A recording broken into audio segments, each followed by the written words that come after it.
যেরকম হওয়ার আশা করেছিলাম ওরকম কিন্তু হয়নি। যে আমাদের ফোকাসটা কিন্তু গেমের মধ্যে নাই। এই জিনিসটা কিন্তু আসলে 20-25 বছর আগে পাওয়া উচিত ছিল। র্যাঙ্কিংয়ে কিন্তু আমরা একসময় 4-5-এও ছিলাম। তো আশা করছি এখন পিছিয়ে গিয়েছি, যত তাড়াতাড়ি সম্ভব এটা যেন আমরা অ্যাচিভ করতে পারি। কম বেশি তো সবার সাথে দেখা হয়, তো এটা থ্যাঙ্কস তামিম, ক্রিকেট বোর্ডকেও ধন্যবাদ জানাচ্ছি, কারণ সম্মান দিলে সম্মান পাওয়া যায় এবং এই জিনিসটা কিন্তু আসলে 20-25 বছর আগে পাওয়া উচিত ছিল। বাংলাদেশে যারা কোন সময় কি অবদান করেছে, কি করে মানে কার ক্রিকেটের প্রতি কার কি অ্যাক্টিভিটিস ছিল, তো আমার মনে হয় যেটা সবার জানা উচিত। এনিওয়ে তামিমকে অনেক ধন্যবাদ ও সবাইকে। Gold's Gym across 30 plus countries. With over 700 plus locations worldwide, train anywhere, belong everywhere. যে অনার করেছে এবং আশা করছি ক্যাপ্টেন বাদেও যে প্লেয়াররা আছে যারা প্রবলেম আছে ওদেরকেও যেন ক্রিকেট বোর্ড এগিয়ে আসে হেল্প করার জন্য। জি, এটা আমি বলেছি, আমাকে যখন বলতে বলেছে, বাট এই কালচারটা কিন্তু অবশ্যই থাকা উচিত, কারণ এখন হীরাবাইয়ের কথা এই জেনারেশন কিন্তু জানবে না, কিন্তু এই ইতিহাসগুলো কিন্তু সবার জানা উচিত।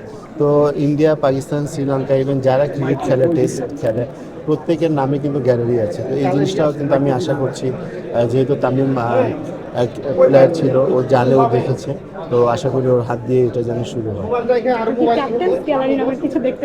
না, আমাদের তো ক্যাপ্টেন্স বক্স আছে, আমাদের এটা অনেক আগে থেকে আছে, 2007 থেকে আমরা এটা আমরা যখনই যাই ওখানে বসে খেলা দেখি। বাট এটা চমৎকার একটা জিনিস আমাদের জন্য করেছে, খুবই সম্মানিত ফিল করছে।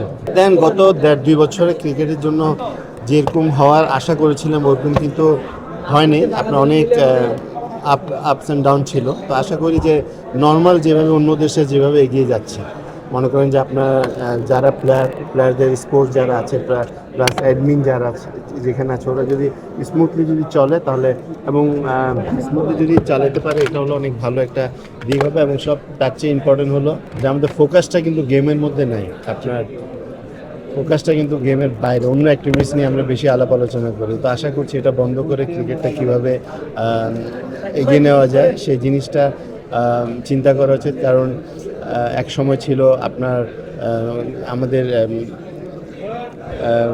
র্যাঙ্কিংয়ে কিন্তু আমরা একসময় 4-5-এও ছিলাম। তো আশা করছি এখন পিছিয়ে গিয়েছি, যত তাড়াতাড়ি সম্ভব এটা যেন আমরা অ্যাচিভ করতে পারি।